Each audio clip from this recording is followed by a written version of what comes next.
આજે આપણે સોલ્યુશન કરીશું વિકાસ અસાઇનમેન્ટ ધોરણ 7 એમાં સૌથી પહેલા પ્રશ્ન નંબર 1 નીચેના દરેક પ્રશ્નના જવાબ માટે આપેલા વિકલ્પોમાંથી સાચો વિકલ્પ શોધી ખાલી જગ્યા પૂરો અને એમાં સૌથી પહેલા પ્રકરણ 8 ના આપણે વિકલ્પોનું સોલ્યુશન કરીએ તો એમાં સૌથી પહેલો વિકલ્પ છે 150 મીટર અને 75 મીટરનો ગુણોત્તર ખાલી જગ્યા છે 150 મીટર અને 75 મીટરનો ગુણોત્તર ખાલી જગ્યા છે. હવે બે સંખ્યા આપેલી છે અને બંનેનો આપણે ગુણોત્તર શોધવો છે. તો સૌથી પહેલા તો એને ગુણોત્તરના સ્વરૂપમાં લખીશું એટલે કે 150 જેમ 75. હવે ગુણોત્તર સ્વરૂપમાં લખ્યા બાદ એના સામાન્ય અવયવોના છેદ ઉડાડવા માટે આપણે અપૂર્ણાંક સ્વરૂપે લખીશું. બરાબર? હવે ચેપ્ટર ભણી ગયા પછી આપણને એટલો તો આઈડિયા હોય જ છે કે છેદ આપણે ડાયરેક્ટ ઉડાડી શકીએ છીએ, છેદ ડાયરેક્ટ આપણે કાપી શકીએ છીએ. હવે અહીંયા જોઈએ તો 75 અને 150 તો 75 દુ 150 થાય એટલે કે અંશમાં 2 વધ્યા અને છેદમાં 1 એટલે આનો ગુણોત્તર થયો 2:1 એટલે એનો સાચો વિકલ્પ છે ઓપ્શન ડી 2:1. ત્યારબાદ જોઈએ પ્રશ્ન નંબર 2 ₹5 અને 50 પૈસાનો ગુણોત્તર ખાલી જગ્યા છે. હવે કોઈ પણ બે સંખ્યાનો ગુણોત્તર આપણે શોધવો હોય તો એના માટે બંને એકમોના એકમ સરખા હોવા જોઈએ, બંને કિંમતના એકમ સરખા હોવા જોઈએ. હવે અહીંયા રૂપિયા છે અને અહીંયા એકમ પૈસા છે એટલે ગુણોત્તર શક્ય નથી. એટલે આપણે શું કરીશું? રૂપિયાને પૈસામાં ફેરવી દઈશું એટલે કે 1 રૂપિયો બરાબર 100 પૈસા છે તો 5 રૂપિયા બરાબર કેટલા? એટલે કે 5 ગુણ્યા 100 500 પૈસા થયા. હવે ગુણોત્તર શક્ય છે કારણ કે અહીંયા આ કિંમત પણ પૈસામાં મળી અને 50 પૈસા પણ પૈસામાં છે તો ગુણોત્તર થશે હવે આપણું 500:50 બરાબર. એટલે કે છેદ ઉડાડવા માટે આપણે એને અપૂર્ણાંક સ્વરૂપમાં લખીશું 500 ના છેદમાં 50 શૂન્ય શૂન્ય ગયા ઉપર 50 નીચે 5 એટલે કે 5 10 50 એટલે અંશમાં 10 અને છેદમાં 1 એટલે સાચો જવાબ મળ્યો આપણને 10:1 એટલે એનો સાચો જવાબ ઓપ્શન ડી 10:1. ત્યારબાદ પ્રશ્ન નંબર 3 2 દિવસ અને 4 કલાકનો ગુણોત્તર ખાલી જગ્યા છે. અહીંયા આપણે પ્રશ્ન નંબર 2 જોયો એના જેવું જ છે.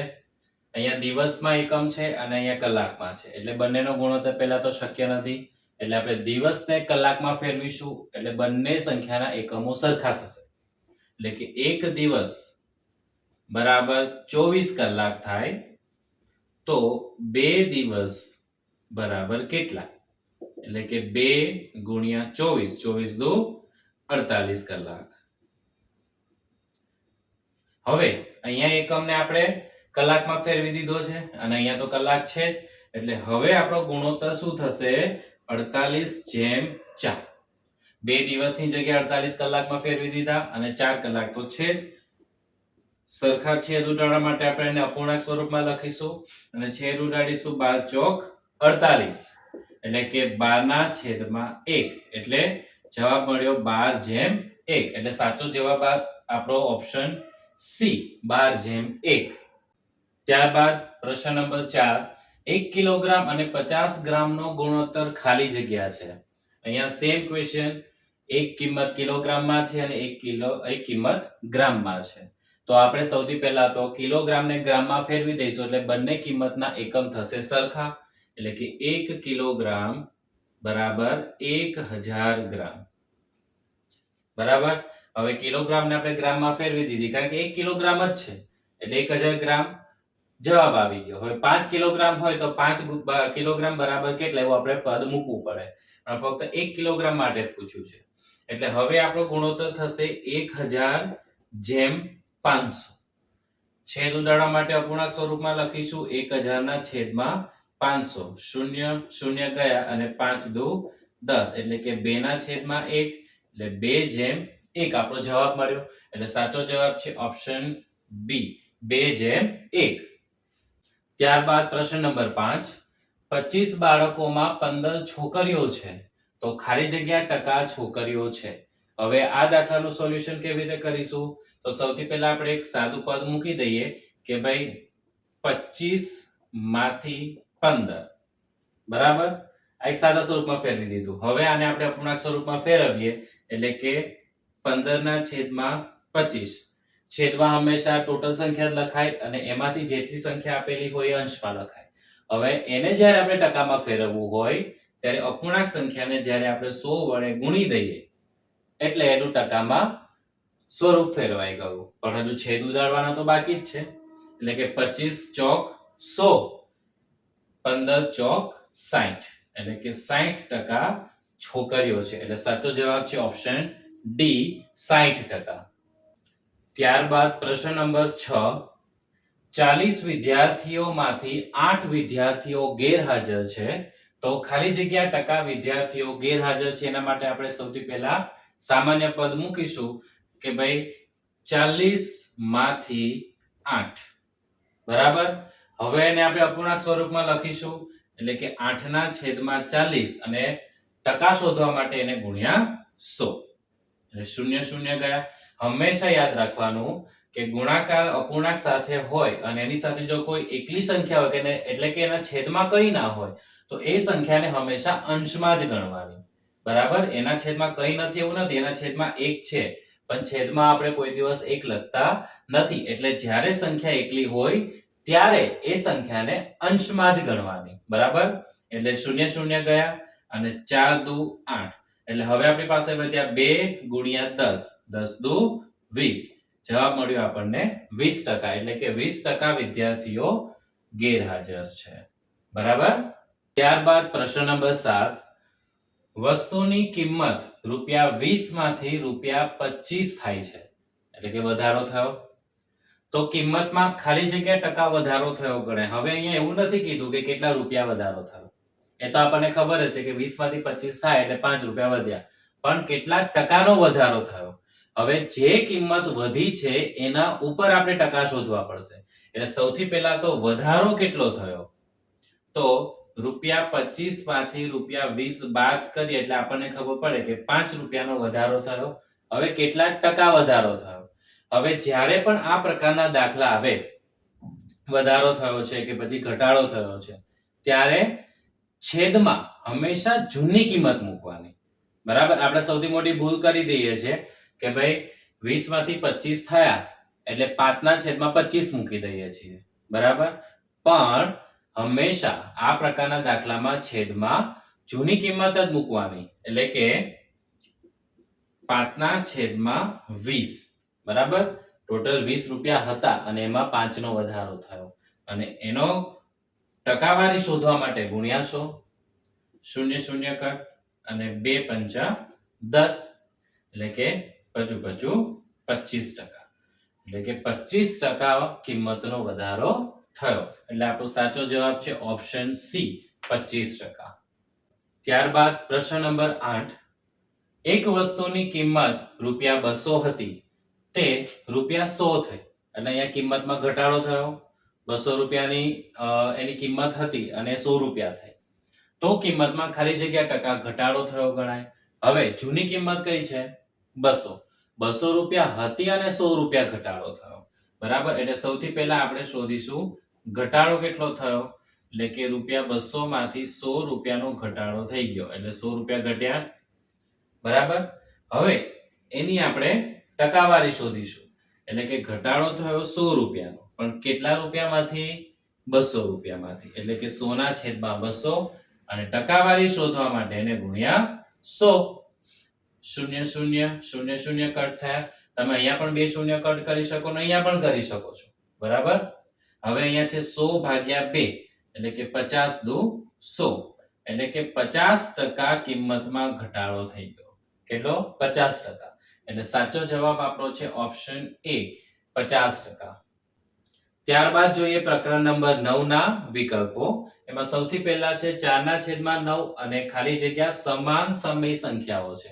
હવે સમય સંખ્યાઓનો નિયમ એવો છે કે કોઈ પણ સમય સંખ્યા આપેલી હોય અને એની સમાન સમય સંખ્યાઓ શોધવી હોય તો છેદને આપણે જે સંખ્યા વડે ગુણીએ કે ભાગાકાર કરીએ એ જ સંખ્યા વડે અંશને પણ ગુણવાનો કે ભાગાકાર કરવાનો. બરાબર. સરખી સંખ્યાથી બંને સંખ્યાને એટલે કે અંશ અને છેદને સરખી સંખ્યાથી જ ભાગવાનો અથવા તો સરખી સંખ્યાથી જ ગુણાકાર કરવાનો, તો જ આપણને એની સમાન સમય સંખ્યાઓ મળે. હવે અહીંયા જોઈએ કે છેદ અહીંયા 9 છે. હવે 9 ના અવયવીઓ શોધીએ એટલે આપણને અહીંયા છેદમાં ખબર પડશે. હવે અહીંયા સૌથી પહેલા વિકલ્પમાં છે 12, એટલે 9 ના ઘડિયામાં 12 ન આવે એટલે આ વિકલ્પ તો છે જ નહીં. ત્યારબાદ અહીંયા સરખાવીએ 27. 9 ના ઘડિયામાં જોવા જોઈએ તો 9 તારી 27 થાય એટલે કે 3 વડે ગુણાય. જો 9 ને 3 વડે ગુણીએ તો 4 ને પણ 3 વડે જ ગુણવાનો એટલે 4 તારી 12. 4 ગુણ્યા 3 12 થાય, 9 ગુણ્યા 3 27 થાય, એટલે અહીંયા આ એનો જવાબ છે. ડાયરેક્ટ આપણને જવાબ મળી ગયો. કેવી રીતે? આ ઓપ્શન બી જવાબ છે. એટલે કે જો 4 ગુણ્યા 3 કરીએ તો 9 ગુણ્યા પણ 3 જ કરવાનો, એટલે કે 4 તારી 12 અને 9 તારી 27. આ જવાબ થઈ ગયો. ત્યારબાદ પ્રશ્ન નંબર 2, -3 ના છેદમાં 4 અને ખાલી જગ્યા સમાન સમય સંખ્યાઓ છે. જેવી રીતે આપણે પ્રશ્ન નંબર 1 નો ઉકેલ શોધ્યો એવી રીતે જ પ્રશ્ન નંબર 2 નો ઉકેલ શોધીશું. -3 ના છેદમાં 4 બંને સંખ્યાને કોઈ કોમન સંખ્યા વડે જ ગુણાકાર કરીશું, જેથી આપણને એની સમાન સમય સંખ્યાઓ મળે. હવે છેદમાં 4 છે એટલે અહીંયા પહેલો વિકલ્પના છેદમાં 3 છે એટલે એ તો કોઈ લાગે જ નહીં. ત્યારબાદ બીજો વિકલ્પ જોઈએ તો 4 ના ઘડિયામાં 9 પણ ન આવે એટલે આ વિકલ્પ પણ નથી. ત્યારબાદ જોવા જઈએ તો 4 ના ઘડિયામાં 12 આવશે. 4 ગુણ્યા 3 12 આવે, તો -3 ગુણ્યા 3 કરીશું તો -9 આવશે. કેવી રીતે? -3 ના છેદમાં 4 છે એને ગુણ્યા 3 કરીએ. આપણે પહેલા જોયું ને કે એક જ સંખ્યા વડે ગુણવાનું, એટલે કે 3 ગુણ્યા 3 -9 માઇનસ પ્લસ માઇનસ અને 4 ગુણ્યા 3 12, એટલે જવાબ મળ્યો આપણને -9 ના છેદમાં 12. એટલે સાચો વિકલ્પ છે સી, -9 ના છેદમાં 12. ત્યારબાદ પ્રશ્ન નંબર 3, -1.3 ના છેદમાં 5 ની વ્યસ્ત સંખ્યા ખાલી જગ્યા છે. હવે જ્યારે કોઈ પણ સંખ્યાને આપણે વ્યસ્ત સંખ્યા શોધવી હોય અને એ સંખ્યા મિશ્ર અપૂર્ણાંક હોય ત્યારે સૌથી પહેલા તો એને આપણે અશુદ્ધ અપૂર્ણાંકમાં રૂપાંતર કરવું પડે. એટલે કે છેદ નહીં બદલાય પણ 5 × 5 5 + 3 8, એટલે કે જવાબ એટલે આ મિશ્ર અપૂર્ણાંકમાંથી અશુદ્ધ અપૂર્ણાંકમાં ફેરવ્યો એનો જવાબ છે -8 ના છેદમાં 5. હવે આનો આપણે કરીશું વ્યસ્ત. આનો વ્યસ્ત કરવા માટે શું, કોઈ પણ સંખ્યાનો વ્યસ્ત કરવો હોય એટલે અંશ હોય તો છેદમાં જતો રહે અને છેદમાં જે સંખ્યા હોય એ અંશમાં જતી રહે. એટલે -8 ના છેદમાં 5 છે તો એનો વ્યસ્ત કરીશું તો -5 ના છેદમાં 8. બરાબર, આ એનો જવાબ છે. એટલે આપણો સાચો જવાબ છે ઓપ્શન સી, -5 ના છેદમાં 8. હવે જોઈએ પ્રશ્ન નંબર 4, 2.3 ની વ્યસ્ત સંખ્યા ખાલી જગ્યા છે. હવે 2.3 એ મિશ્ર અપૂર્ણાંક છે. હવે એની વ્યસ્ત શોધવા માટે સૌથી પહેલા આપણે એને અશુદ્ધ અપૂર્ણાંકમાં રૂપાંતર કરવી પડશે કે છેદ બદલાશે નહીં. મિશ્ર અપૂર્ણાંકમાંથી તમે અશુદ્ધ અપૂર્ણાંકમાં રૂપાંતર કરો કે અશુદ્ધ અપૂર્ણાંકમાંથી મિશ્ર અપૂર્ણાંકમાં રૂપાંતર કરો, છેદ ક્યારેય બદલાય નહીં. બરાબર. હવે ત્યારબાદ છેદ અને જે આપેલી સંખ્યા છે એટલે કે 4 દુ 8 અને 8 + 3 11. બરાબર. 2.3 ની આપણે મિશ્ર અપૂર્ણાંકમાંથી અશુદ્ધ અપૂર્ણાંકની અંદર રૂપાંતર કર્યું. હવે આપણે એની વ્યસ્ત શોધીશું, એટલે કે 4 ના છેદમાં 11. આ એની વ્યસ્ત સંખ્યા થઈ. એટલે સાચો જવાબ આપણો મળ્યો ઓપ્શન એ, 4 ના છેદમાં 11. ખબર પડી? ત્યારબાદ જોઈએ પ્રશ્ન નંબર 5, ખાલી જગ્યાની વ્યસ્ત સંખ્યા એની એ જ સંખ્યા છે. હવે આની અંદર ઓપ્શન આપેલા છે 0, 1/2, -1 અને 1.1. હવે સાચો વિકલ્પ છે -1. કેવી રીતે? -1 ની આપણે વ્યસ્ત સંખ્યા કરીએ એટલે કે 1/-1 અથવા તો -1/1, તો એની વ્યસ્ત સંખ્યા એની એ જ છે. -1 ની વ્યસ્ત સંખ્યા -1 જ મળે, કારણ કે છેદમાં તો આપણે 1 લખતા નથી. ખબર પડી? ત્યારબાદ પ્રશ્ન નંબર 6, ખાલી જગ્યાની વ્યસ્ત સંખ્યાનું અસ્તિત્વ નથી. હવે 1, -1, 5 અને 0 આ ચારમાંથી સાચો વિકલ્પ છે ડી, શૂન્ય. શૂન્યની વ્યસ્ત સંખ્યાનું કોઈ અસ્તિત્વ જ નથી, એટલે શૂન્યનું વ્યસ્ત તમે કેવી રીતે કરી શકો?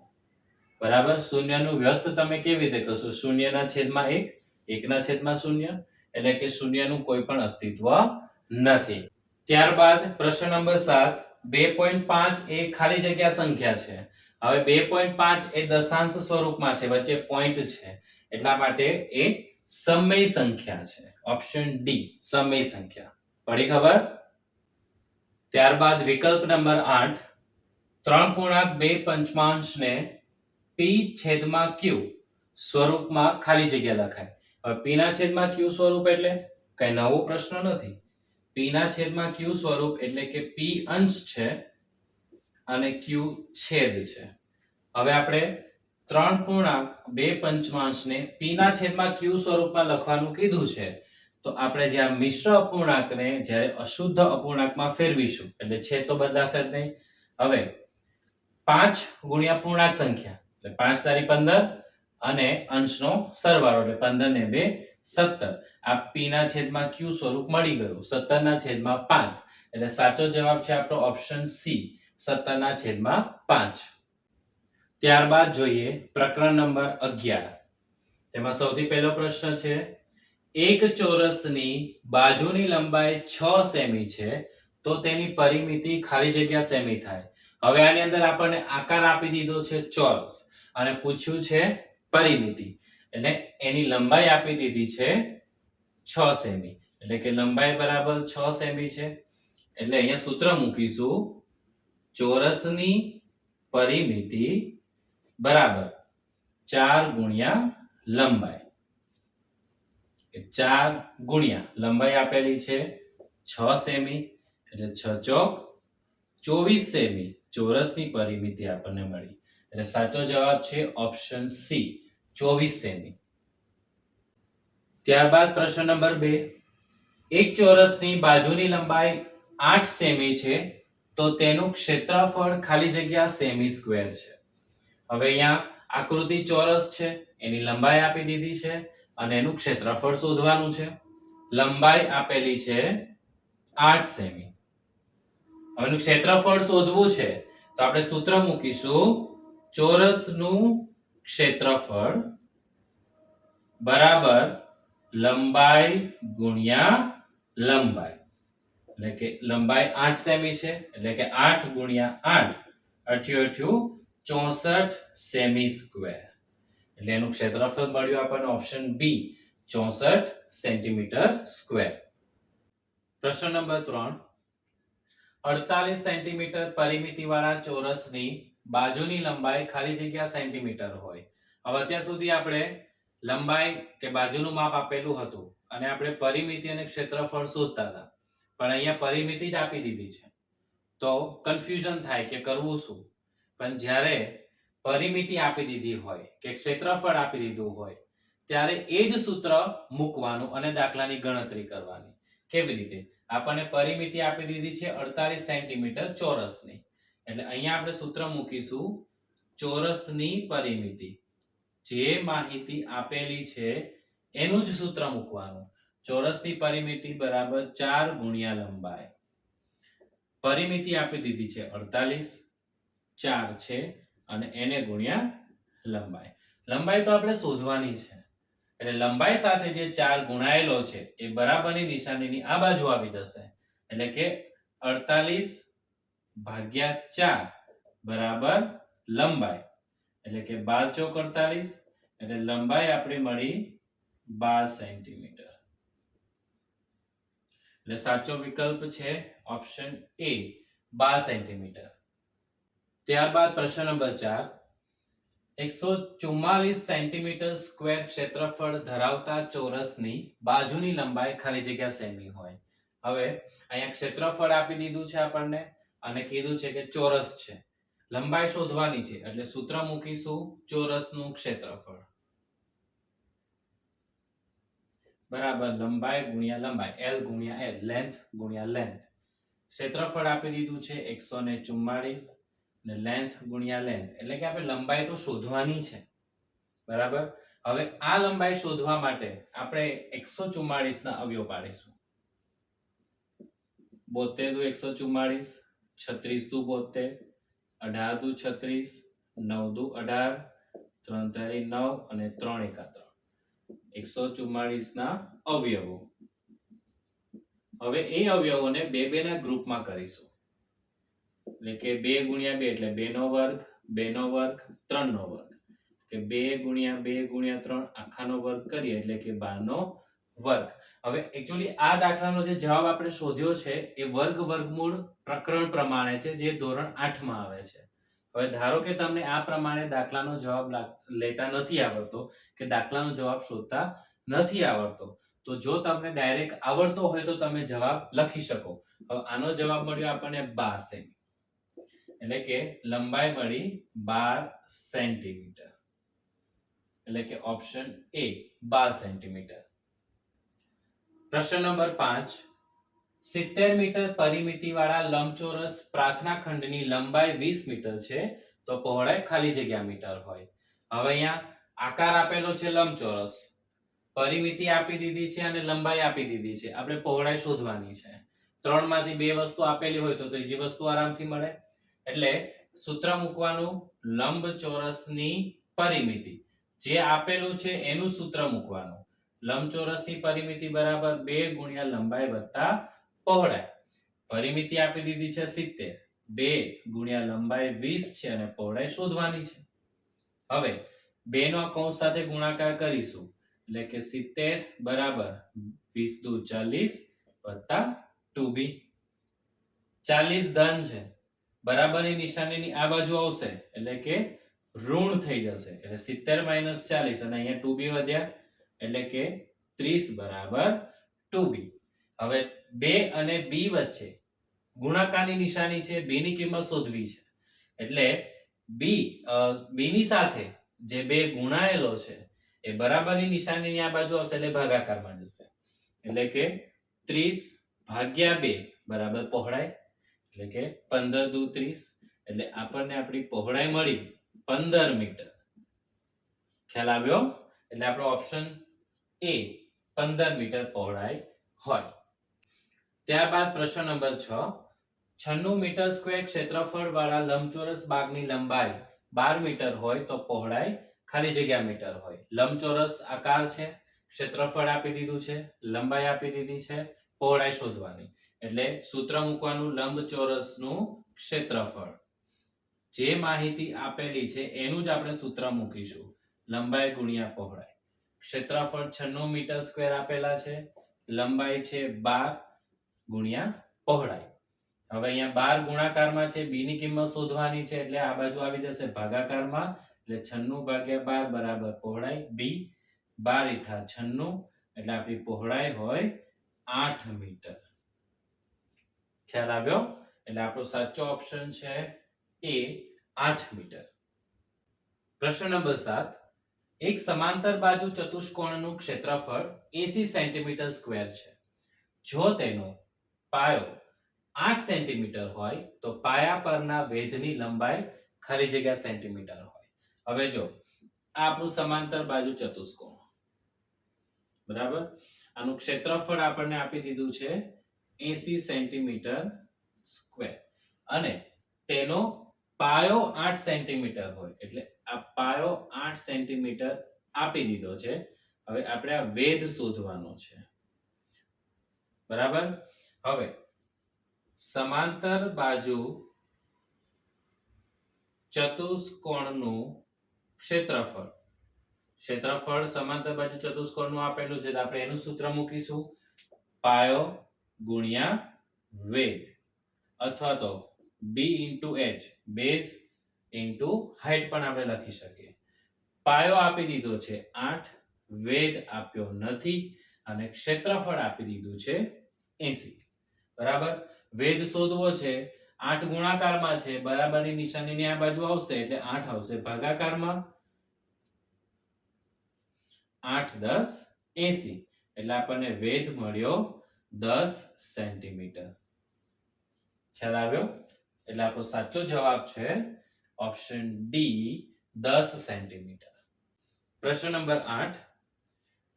ચતુષ્કોણ PQRS સમાંતર બાજુ ચતુષ્કોણનું ક્ષેત્રફળ 64 સેન્ટીમીટર સ્ક્વેર છે, તો ત્રિકોણ PQR નું ક્ષેત્રફળ ખાલી જગ્યા સેન્ટીમીટર સ્ક્વેર હોય. હવે અહીંયા આપણી પાસે સમાંતર બાજુ ચતુષ્કોણ PQRS આપેલ છે, PQRS. હવે સમાંતર બાજુ ચતુષ્કોણને વિકર્ણ છેદવાથી અથવા તો વિકર્ણ દોરવાથી જે બે ત્રિકોણ મળે છે, અહીંયા મેં વિકર્ણ દોર્યો તો મારી પાસે બે ત્રિકોણ છે, PQR અને PSR, બરાબર. હવે અહીંયા PQR નું ક્ષેત્રફળ શોધવાનું છે. સમાંતર બાજુ ચતુષ્કોણને વિકર્ણ છેદવાથી જે બે ત્રિકોણ મળે છે એ બંને ત્રિકોણના ક્ષેત્રફળ સરખા જ હોય. ખ્યાલ આવ્યો? એટલે કે જો આખા ચતુષ્કોણનું ક્ષેત્રફળ 64 સેન્ટીમીટર હોય તો ત્રિકોણ PQR નું ક્ષેત્રફળ એનું અડધું હોય. એટલે કે ત્રિકોણ PQR નું ક્ષેત્રફળ બરાબર સમાંતર બાજુ ચતુષ્કોણનું ક્ષેત્રફળ ભાગ્યા 2, એટલે કે 64 ભાગ્યા 2, 32 દુ 64, 32 સેન્ટીમીટર સ્ક્વેર. એટલે કે સાચો જવાબ છે આપણો ઓપ્શન સી, 32 સેન્ટીમીટર સ્ક્વેર. ત્યારબાદ જોઈએ પ્રકરણ 12 ના વિકલ્પો. -3x વર્ગ y ની 5 ઘાત z ની 4 ઘાત પદમાં સંખ્યાત્મક સહગુણક ખાલી જગ્યા છે.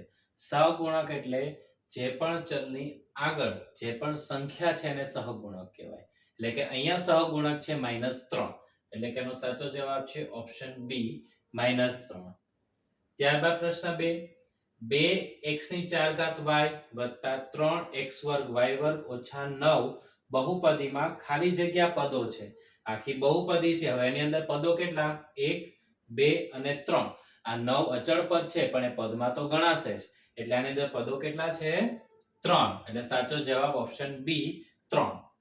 ત્યારબાદ પ્રશ્ન નંબર 3, 9x નો વર્ગ વત્તા 6x વત્તા 3 બહુપદીમાં અચળ પદ ખાલી જગ્યા છે. અચળ પદ કોને કહેવાય?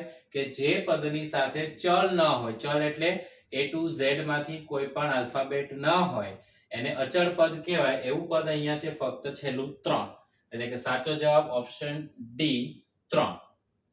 ત્યારબાદ પ્રશ્ન નંબર 4, ખાલી જગ્યા સજાતીય પદો છે. સજાતીય પદ શોધવાનું છે. હવે સજાતીય પદ એટલે જે પદના ચલ અને ચલનો ઘાત સરખો હોય એને સજાતીય પદ કહેવાય. બરાબર. હવે ચાલો ચેક કરીએ. અહીંયા x અને અહીંયા y ચલ જ અલગ છે એટલે સજાતીય નથી. ઓપ્શન બી, x અને x નો વર્ગ. x છે પણ અહીંયા ફક્ત x છે અને x નો વર્ગ, ખાલી ચલ નહીં, ચલના ઘાત પણ સરખા હોવા જોઈએ, એટલે આ પણ સજાતીય પદ નથી. ઓપ્શન સી, x વર્ગ y અને xy નો વર્ગ. અહીંયા ચલ ભલે xy આપેલા છે પણ એના ઘાત સરખા નથી. અહીંયા x વર્ગ છે, એ ફક્ત x છે. અહીંયા y છે તો અહીંયા y નો વર્ગ છે, એટલે આ પણ સજાતીય પદ નથી. ત્યારબાદ -7x અને 3x. અહીંયા આપણે ફક્ત ચલ જોવાના છે, સહગુણકને ધ્યાનમાં લેવાના જ નથી. એટલે અહીંયા ચલ x છે, અહીંયા પણ ચલ x છે.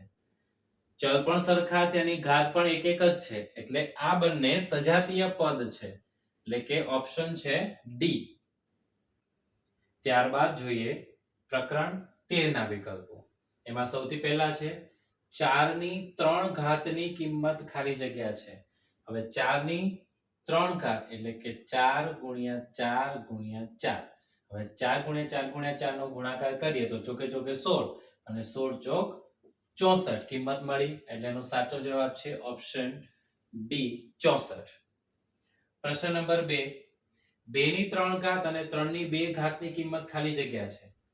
2 ની 3 ઘાત અને 3 ની 2 ઘાત એટલે કે 2 ની 3 ઘાત એટલે 2 ગુણ્યા 2 ગુણ્યા 2, 3 ની 2 ઘાત 3 ગુણ્યા 3 એટલે કે 2 દુ 4, 4 દુ 8 અને 3 તારી 9, 8 નવા 72, એટલે સાચો જવાબ ઓપ્શન સી, 72. ત્યારબાદ 3 ની 4 ઘાત અને ખાલી જગ્યાની કિંમત સરખી છે. 3 ની 4 ઘાતની કિંમત શોધીશું એટલે ખબર પડશે કે ઓપ્શનમાંથી કઈ કિંમત સરખી મળે છે. કે 3 ની 4 ઘાત એટલે 3 ગુણ્યા 3 ગુણ્યા 3 ગુણ્યા 3. 3 તારી 9, 9 તારી 27, 27 તારી 81. બરાબર? 3 ની 4 ઘાતની કિંમત 81 મળી. હવે આપેલ ઓપ્શનમાંથી આપણે જોઈએ કે કોની કિંમત 81 મળે છે. 4 ની 3 ઘાત, 4 ગુણ્યા 4 ગુણ્યા 4, ચોકે ચોકે 16, 16 ચોક 64, 81 નથી. 6 નો વર્ગ 6 ગુણ્યા 6, 6 6 36, 81 નથી. 9 નો વર્ગ 9 ગુણ્યા 9, 9 9 81 છે. એટલે એનો સાચો જવાબ ઓપ્શન સી 9 નો વર્ગ. 3 ની 4 ઘાત અને 9 ના વર્ગની કિંમત સરખી મળે. ત્યારબાદ પ્રશ્ન નંબર 4, 3 ની 6 ઘાત ભાગ્યા 3 નો વર્ગ બરાબર ખાલી જગ્યા. હવે અહીંયા આપણે ઘાતાંકના નિયમો લાગુ પડશે. આધા સરખા અને ભાગાકાર હોય તો ઘાતની બાદબાકી, એટલે કે 3 ની 6 ઘાત ભાગ્યા -2, એટલે કે 3 ની 4 ઘાત જવાબ આવશે. એટલે સાચો જવાબ ઓપ્શન બી 3 ની 4 ઘાત. પડી ખબર? ત્યારબાદ પ્રકરણ નંબર 14. પ્રશ્ન નંબર 1, સમબાજુ ત્રિકોણને ખાલી જગ્યા સમમિતિની રેખાઓ હોય. સમબાજુ ત્રિકોણ એટલે જે ત્રિકોણની ત્રણેય બાજુઓ સરખી હોય, સરખા માપની હોય, એને સમબાજુ ત્રિકોણ કહેવામાં આવે. એટલે સમબાજુ ત્રિકોણને સમમિતિની 3 રેખાઓ હોય. એટલે ઓપ્શન ડી સાચો છે, 3. ત્યારબાદ પ્રશ્ન 2, સમબાજુ ચતુષ્કોણને ખાલી જગ્યા સમમિતિની રેખાઓ હોય. સમબાજુ ચતુષ્કોણને સમમિતિની 2 રેખાઓ હોય. એટલે ઓપ્શન બી 2. ત્યારબાદ પ્રશ્ન 3, નિયમિત ષટકોણને ખાલી જગ્યા સમમિતિની રેખાઓ હોય છે. ષટકોણ એટલે કે 6 બાજુ અને નિયમિત ષટકોણ એટલે કે 6 એ 6 બાજુ સરખી હોય તો એને સમમિતિની રેખાઓ 1 2 3 4 5 અને 6. બરાબર? 6 સમમિતિની રેખાઓ હોય. એટલે કે ઓપ્શન સી 6. અને ત્યારબાદ ચોરસને ખાલી જગ્યા સમમિતિની રેખાઓ હોય છે. ચોરસને સમમિતિની રેખાઓ હોય 4. 1 2 3 અને 4. Option B. પડી ખબર? ત્યારબાદ જોઈએ પ્રકરણ નંબર 15 ના વિકલ્પો. એમાં સૌથી પહેલો છે સમઘનને ખાલી જગ્યા સપાટીઓ હોય છે. આપણો સમઘન છે એને સપાટીઓ કેટલી? તો 1 2 3 4 5 અને નીચે 6. એટલે કે સમઘનને કુલ કેટલી સપાટીઓ હોય? 6. Option B. ત્યારબાદ ખાલી જગ્યાને ફક્ત એક જ સપાટી હોય. કયો એવો આકાર છે કે જેને એક જ સપાટી છે? ગોળા, નળાકાર, શંકુ કે સમઘન? તેનો જવાબ આવશે ગોળો. ગોળાને ફક્ત એક જ સપાટી હોય, કારણ એની અંદર ક્યાંય ધાર પણ નથી અને ક્યાંય શિરોબિંદુ પણ નથી. આખો ગોળ છે એટલા માટે. ત્યારબાદ પ્રશ્ન નંબર 3, શંકુને ખાલી જગ્યા સપાટીઓ હોય. આ શંકુ છે તો શંકુને સપાટી કેટલી? 2. એક તો નીચેનો તળિયાનો ભાગ અને ઉપરનો ફરતો ભાગ. એટલે એનો ઓપ્શન બી 2 સપાટી. અને ત્યારબાદ પ્રશ્ન નંબર 4, લંબઘનને ખાલી જગ્યા ધાર હોય. ધાર એટલે 2 ફેસ, બરાબર? 2 સપાટીઓ ભેગી થાય અને જે ધાર બનાવે એને ધાર કહેવાય. એટલે કે 1 2 3 4 5 6 7 8 9 10 11 ને 12. કુલ ધાર કેટલી છે? 12. લંબઘનને કુલ 12 ધાર હોય. પડી ખબર?